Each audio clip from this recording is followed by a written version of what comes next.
मुझे रहना। आपको बता देते हैं हासिम में अम्बेडकर चौक की तस्वीरें दिखा रहे हैं और मेरे साथ में आप तस्वीरें भी देख पा रहे होंगे कि नारों के साथ में यहाँ पर प्रदर्शन की तैयारी की गई है। इसे यहाँ पर लिखा हुआ है साहब मर रहे, मुख्यमंत्री मुर्दाबाद, साहिब बड़ी मुर्दाबाद, मोदी तेरी कब्र खुदेगी, मोदी तेरी कब्र खुदेगी, साहब मर रहे। बीजेपी सरकार पिछले जब से 2014 से आई है तब से लेकर आज तक समाज को, दलित समाज को बांटने का काम कर रही है। और अब जो सुप्रीम कोर्ट का जो निर्णय है वो भी असंवैधानिक है। सुप्रीम कोर्ट ने 2018 के अंदर भी SC/ST एक्ट को तोड़ने का काम किया था और उसमें भी असंवैधानिक निर्णय दिया था। पूरे देश के अंदर दलित समाज ने एकजुट होकर इस भाजपा सरकार के खिलाफ प्रदर्शन किया था। 2018 के अंदर भी हमने सरकार को झुकाया था और आज भी हम सरकार को झुकाएंगे। सरकार दलित समाज को लड़ाना चाहती है, लेकिन आने वाली 1 तारीख को इस सरकार को वोट की चोट से जवाब देने का काम करेंगे। आज दलित समाज इकट्ठा हुआ है। सरकार सुप्रीम कोर्ट के मार्फत जो वर्गीकरण लागू करना चाहती है बिल्कुल असंवैधानिक है और हमारा बैकलॉग नहीं बढ़ना चाहती। देखो बहुत सारे दलित समाज के मुद्दे हैं, उनको दरकिनार करके चुनाव के समय के अंदर समाज के भाईचारे को तोड़ना चाहती है, उनको लड़ाना चाहती है। हम कतई ऐसा नहीं होने देंगे और पूरे देश के अंदर आज प्रदर्शन है और बाबा साहब के न्याय मरते दम तक इस आरक्षण के अंदर वर्गीकरण नहीं होने देंगे, समाज का बंटवारा नहीं होने देंगे और संविधान विरोधी सरकार को आने वाले चुनाव के अंदर वोट की चोट से बदलने का काम करेंगे। ऐसा क्यों लगता है सर आपको कि दलित समाज को बांटने का काम कर रही है बीजेपी?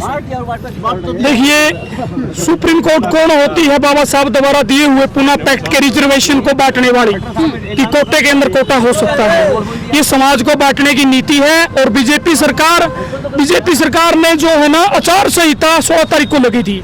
इस प्रदेश के मुख्यमंत्री के खिलाफ चुनाव आयोग ने तत्काल संज्ञान लेना चाहिए कि 17 तारीख को कैबिनेट की मीटिंग बुलाकर 17 तारीख के बाद उन्होंने प्रेस कॉन्फ्रेंस करी और चुनावी रैलियों के अंदर चुनावी लाभ लेने के लिए समाज को बांटने का काम कर रहे हैं। मैं कतई नहीं होने देंगे, किसी भी सूरत में नहीं होने देंगे जी।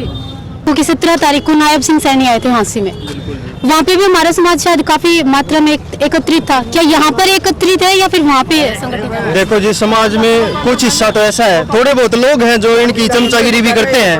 हम खुद पहले इस सरकार का हिस्सा थे, लेकिन इनकी नीतियों हमें अच्छी नहीं लगी तो हमने तुरंत प्रभाव से छोड़ दिया। हम संविधान के विरोध में ना तो खुद जाएंगे ना हमारे समाज को जाने देंगे। हम इन्हें समझाएंगे और समझा के एक मंच पे लेकर आने का काम करेंगे जी। और आज जैसे ये सरकार तो शुरू से ही SC विरोधी रही है। इसने HKRN की स्कीम ऐसी चलाई जिसके अंदर ना SC का आरक्षण ना OBC का आरक्षण है। उसके तहत ये डायरेक्टर एक D ग्रुप का बच्चा है, वो कंपटीशन में पेपर दे के मतलब कंपटीशन क्लियर करके जॉब लगता है और एक सुपरवाइजर, सुपरिटेंडेंट और डायरेक्टर तक HKRN के तहत डायरेक्ट ज्वाइन करवाए जाते हैं। तो ये आरक्षण खत्म करने की नीति है और अब भी ये अपने SC समाज को बांटने के लिए नए चाहे वो कोर्ट के थ्रू हो या फिर किसी और तरीके से ये समाज को बांटने की कोशिश करते आ रहे हैं। सरकार तो कहती है ना खर्ची ना पर्ची, सीधी नौकरी लगवाई जाए। ऐसे जी कहना और करना और, इनका कहना कुछ और है और करना कुछ और है। हम इस सरकार की नीतियों से भली भांति परिचित है। मैं इस सरकार में रहा हूँ, एक पद पे भी रहा हूँ, युवा अध्यक्ष रहा हूँ मैं। मुझे पता है इस सरकार की नीतियाँ क्या रही है। ये जो फिल्मों में अमरीश पुरी का रोल है ना, वो तो इनकी नीति होती है कि शाम तक दंड भेद कुछ भी हो, हमें सत्ता चाहिए। तो इनका कहना अलग होता है और करना अलग होता है जी।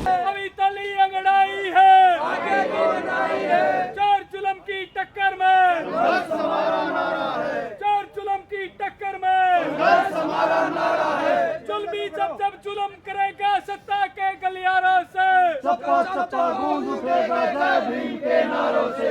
जुल्मी जब भी जुल्म करेगा सत्ता के गलियारों से, सपा गूंज उठेगा जय भीम के नारों से। संविधान विरोधी सरकार मुर्दाबाद, मुर्दाबाद, मुर्दाबाद। सर, आज सभी का आपने ज्ञापन लिया है तो क्या कुछ कार्रवाई रहेगी आपके? मेरा इस बात में यही कहना है कि डॉक्टर BR अम्बेडकर कल्याण सभा की तरफ से एक ज्ञापन दिया गया है आरक्षण कानून संबंधी के मामले में। इनकी भावनाओं सहित उच्च अधिकारियों तक इसको पहुंचा दिया जाएगा जी। सर, जो आपको भी पता होगा कि आज के दिन भारत बंद कर रखा है, तो क्या आप इसमें जो है इन लोगों की सभी की मांग का समर्थन करते हैं? आप चाहते हैं कि सरकार तक ये बात पहुंच जाएगी? मेरे लिए मांग का समर्थन या ना करना कोई मायने नहीं रखता। जो समाज कर रहा है अपने हक की आवाज़ उठाने के लिए सभी को हक है। उन्होंने हक की आवाज़ उठाई है, उनकी भावना से उच्च अधिकारियों तक पहुंचा दिया जाएगा। Thank you sir. धन्यवाद। आपको बता देते हैं हांसी में फिलहाल हम लघु सचिवालय की तस्वीरें आपको दिखा रहे हैं और साथ में आप मेरे साथ तस्वीरें देख पा रहे होंगे। सभी एडवोकेट मेंबर जो हैं यहाँ पर मौजूद हैं और आज जो है आप सभी जानते हैं कि भारत बंद 21 अगस्त भारत बंद है और उसी मामले में आज एडवोकेट सब हमारे साथ में मौजूद हैं। तो सबसे पहले बात करते हैं भगत सिंह रंगा जी से। सबसे पहले तो आपकी न्यूज चैनल का धन्यवाद जो हमारे समाज की उठाने के लिए आप तत्पर रहते हैं। जी। आज ये जो समाज इकट्ठा हुआ है, ये संविधान विरोधी जो फैसला सुप्रीम कोर्ट ने दिया है उसके खिलाफ ज्ञापन देने के लिए एसडीएम महोदय को यहाँ समाज के लोग इकट्ठे हुए हैं। जी। और उस जो फैसले से है ना पूरा समाज रोष है, इससे हमारा भाईचारा खराब होगा। सुप्रीम कोर्ट और संसद और मौजूदा सरकार अगर चाहे तो संविधान को पूर्ण रूप से लागू कराएं तो शायद ये नौबत नहीं आती। आज़ादी के 70-72 साल बाद भी आज हमें उन्हीं चीज़ों के लिए लड़वा रहे हैं जो कि संविधान के अंदर स्पेशल दिए गए हैं कि भाई इन लोगों को जो गरीब हैं, वंचित हैं, समाज के पिछड़े लोग हैं, उनको कैसे ऊपर किया जाए। जी। तो आज ये जो मेन जो मकसद है हमारा सुप्रीम कोर्ट के फैसले के खिलाफ एसडीएम महोदय को ज्ञापन देना है और हमारे पूरे समाज के अंदर इस बात से रोष है और दुर्भाग्य इस बात का कि हमारे कुछ पॉलिटिकल साथी इस बात से बड़े खुश हैं लेकिन वो आने वाले समय में इनके नतीजे नहीं जानते। जी। आपने सुना होगा वो चुटकुला भाई एक बार भेड़ के बाद ऊन तारते रहे, आखिरी में उस भेड़ की बलि देनी पड़ी। तो वो काम इन लोगों के साथ होने वाला है। ये लोग भूल रहे हैं कि ये समाज के जो पढ़े लिखे लोग हैं, अगर इनके अंदर आप भाईचारा खराब करोगे, जो नहीं पढ़ रहा है उसको नहीं पढ़ने दो, लेकिन जो भाईचारा है वो तो ना खराब हो कम से कम। सर क्यों लगता है ऐसा कि जो सरकार है संविधान विरोधी है? ऐसा है, देखो ये जितने भी सरकारें आज तक फैसले किए हैं वो संविधान विरोधी किए हैं। चाहे वो कॉलेजियम सिस्टम का हो, उसमें भी वो आज भी उसको नहीं कर पा रही। जब IAS IPS के जो एग्जाम है, यूपीएससी जो एग्जाम लेती है, उस पे भी जो ये सरकार है ना बैकडोर से IAS कैडर के अधिकारियों की भर्ती करी है, तो ये संविधान विरोधी है। इससे अब पीछे आप देखेंगे नीट का जो रिजल्ट था, अब उसके अंदर इस सरकार की बहुत बड़ी धांधली की भागीदारी सामने उजागर हुई है। जी। तो ये लोग नहीं चाह रहे कि जो लोग पढ़ रहे हैं हम उनको आगे आने दें।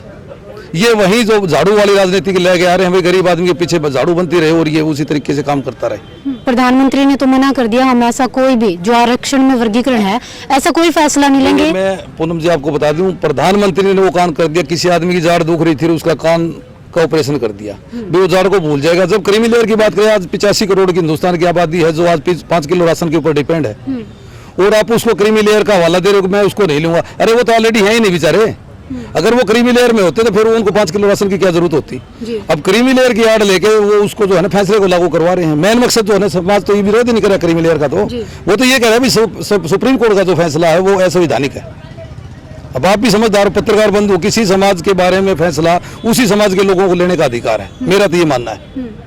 भी अगर आप पत्रकार भाई हो, अगर आपके साथ किसी प्रकार की परमात्मा न करो कोई ट्रेजेडी हो जाए, जो बात आप रख सकते हैं वो शायद मैं नहीं रख सकता।